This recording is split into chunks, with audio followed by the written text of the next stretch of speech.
Today, going to talk to you a little bit about Skype and the different ways that it can be used in many different settings. It's a great way that you can communicate with friends and family, business colleagues. When you can't meet together in the same place, it's a great way to connect from across town, throughout the state, throughout the country, and even across the world. And definitely in an educational setting, it would be of great benefit for students, particularly with foreign language classes, which is my area. I can use this either to connect with a local school and have language classes, carry on discussions or debates across town. We can also connect with pen pals and have Skype chats in other Spanish-speaking countries or French-speaking countries. So it definitely opens up a lot of possibilities and encourages and enhances the ability to communicate anytime from anywhere and using any device that has access to the internet.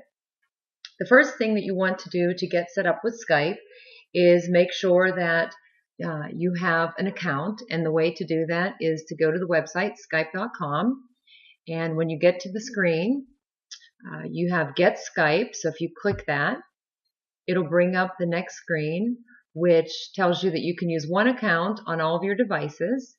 You can also download Skype so that you can put it on your Windows desktop.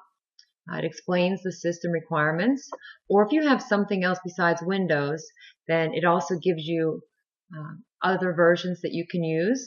And there's also Skype apps. So you have different choices available to you depending on what type of a device that you want to use.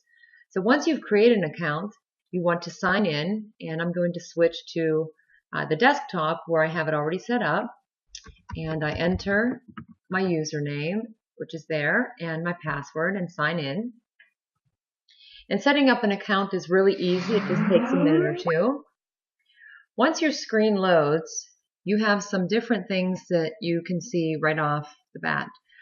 You have across the top in the navigation, Skype, contacts, conversation, call, view, tools, and help. If you click on Skype, it gives you a lot of choices for different aspects of your connection. The online status is for you if you are online but you step away, or if you want to tell somebody don't disturb, if you want your availability to be invisible, or if you just want to show that you're offline. Those are options, as well as setting up call forwarding. So if people do have your contact information through Skype and you step away from it and you want to be available, you can set that up as well. Your profile, you can change your picture, you can change the sounds for notification, and you can edit anything in your profile at any time. There's privacy, your account information. Depending on the amount of usage that you would have for Skype, you can buy Skype credit. You can change your password. This is also where you would go to sign out and close the desktop application. Under contacts, this is one of the ways you can add a contact by either searching the Skype directory, or if you have a phone number, importing it, because not all calls have to be video calls. They can be regular phone calls. You can import contacts. You can create a group, and you can manage your contact list depending on how you want to sort them, by favorites, ones from Facebook, if you have Microsoft Outlook, and you can hide contacts. And then there's also more advanced settings depending on if you want to back up your contacts to a file, restore contacts, or do anything as far as blocking contacts. The conversation, when you're having a conversation with someone online, you'll have different choices. If you want to leave the conversation, you want to add somebody, like a three-way calling or more. If you want to store messages, since there is an area where you can enter messages, you can kind of keep track of all of that there, but that only occurs once you have your conversations, and then it's stored. For call, you can either call someone with or without video. If someone's calling you, there is a screen that pops up so you can answer. You can ignore. If you need to talk with somebody that's not in the conversation, you can mute the microphone and have a conversation without the person that you're speaking with through Skype hearing. You can set the audio settings, and you can learn about the call quality. And there's different ways you can do this as well. You can choose what you view on your screen. For me, I have it just for the Skype home, which is the page that you see. And there's other messages that you can send, whether it be voices, instant messages, text messages. You can also send files and receive files. Tools, you can change the language if you wanted to try something different, if you were adapting it for a course that you were enrolled in or teaching. And there is the Skype Wi-Fi, and there's also additional options. And you have the help. So if you have some frequently asked questions, you need some support for something, you want to check the call quality, those are places that you would go for that. Now on the home screen, you have some symbols. The phone would be how you would call someone. This symbol with multiple people is if you want to start a group chat, if you want to send some instant messages or files through that. And then if you want to add contacts, you can also do it this way. So you have two ways to do some of these things through Skype, whether it be by using the navigation tools at the top or by the symbols here. Now, if you want to search for one of your contacts, you can use the search button. Contacts will be listed. They're in alphabetical order. Some people choose to have their profile picture. Some, it's just the default picture chosen by Skype. The green symbol, that one that is for echo, that's the sound quality check. And then anyone else that's in your contact list, their name appears. It does tell you whether or not they're online or offline. And it also tracks when they last had activity, when your last conversation was. So you have access to all of that information. So if we wanted to make a phone call, right now there's nobody available. However, you could double click the contact, and if they were available, you would have the option for a video call. You could call their phone, and there's additional options. If you wanted to send a file, a video message, if you want to add people to the conversation, you can also choose to share screens. So I'm going to go ahead and try and call the phone and see if I can get this contact to answer, just to see how it works. Oh, and it did not work, because that is a call you need credit for.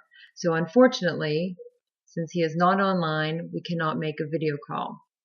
In the classroom, Skype has a lot of great uses. You can, like I said, interact with students in another school. For foreign languages, you can set up times where you can chat and have upper level students or any level foreign language student discuss topics, share ideas. You can set up to have conversations with people in other countries that speak the language that's being taught. Students in other courses could also, for example, in a history course, set up a great debate and have it live on the screen and have one side opposing the other, but use Skype as the way to do that. Also, if teachers want to collaborate and share ideas and are unable to travel and meet in person, Skype will be a great way to open up some communication and opportunities for collaboration. So in summary, Skype is a great way to connect. It opens up great opportunities for anyone that uses it, whether it be for fun, to keep in touch with family and friends, to conduct business, or for educational purposes, like I have mentioned here in this tutorial. There are many other options. It is a lot of fun to use, and it's nice to be able to see the person and share ideas, and also have the option to share files and connect in that way with messaging as well. But one final note, there are some other options that are available for you. If you need more than just trying to figure out how to set certain things up, there are how-to videos available. Also, on the page where your contact is shown, it'll show you the history. So a few minutes ago, when I did try to call my father, actually, it says call to James Berquist, no answer. It tells you the time. Now, if I want to send a message, I could say, I tried to call you. Sorry to miss you. And if I wanted to send a picture, an emotion, emoticon, I'll put a heart because it's my dad, and then I'll hit send. and it will come up on his screen. So the next time he logs in, he will be able to see the message and he can try to call me back. Or if he gets a notification on his phone, he can also try and reach me that way. Thank you for listening. I hope that you learned some new ideas for ways that Skype can be incorporated into your classroom. And like I said, it does not take much time to get it set up. You can connect with various colleagues, friends, family really easily, and it's accessible from any device that has internet access. So if you have an iPhone or use an Android device, you can set up the app on those devices and have Skype available anytime, wherever you are. Thank you for listening. Goodbye.